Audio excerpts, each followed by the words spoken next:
Congress party 13 तारीख को जब मतगणना होगी तो बहुत भारी बहुमत के साथ वहाँ पे सरकार हम लोग बनाएंगे।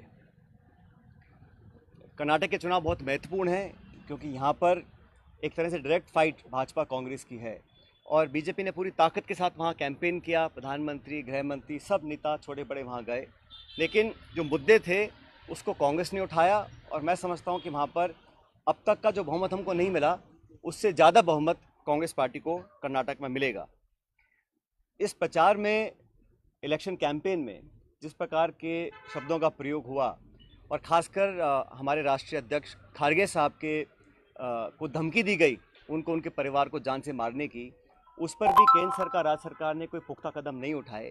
तो ये एक निम्न स्तर की राजनीति है और इसका हम सबको खंडन करना चाहिए। मैं कड़े शब्दों में इस प्रकार की वारदातों की निंदा करता हूं और उम्मीद करता था कि भाजपा के लोग इस प्रकार का पक्षपात रवैया नहीं अपनाएंगे। और खारगे साहब जी को जो धमकी मिली वो एक तरह से बौखलाहट का परिचय था। साथियों, आप ये भी जानते हैं कि एक बात तो और स्पष्ट हो गई है। सामान्य मुख्यमंत्री जी का भाषण परसों धौलपुर में हुआ और उस भाषण को सुनने के बाद मुझे ऐसा लगता है कि सामान्य मुख्यमंत्री जी की नेता आदरणीय श्रीमती सोनिया गांधी जी नहीं हैं,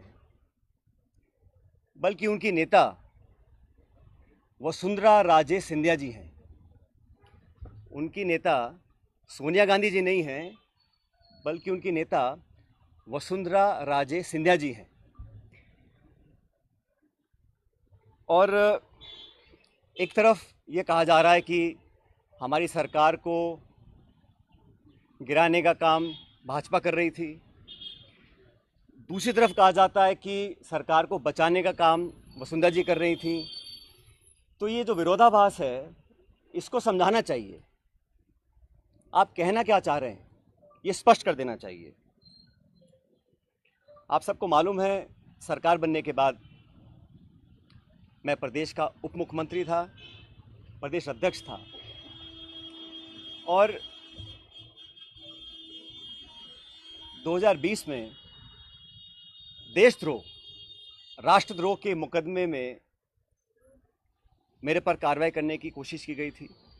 अनेक ऐसे प्रकरण हुए और हम सब लोग, और मैं स्पष्ट करना चाहता हूं कि मैं और हमारे कुछ साथी सरकार में नेतृत्व परिवर्तन चाहते थे।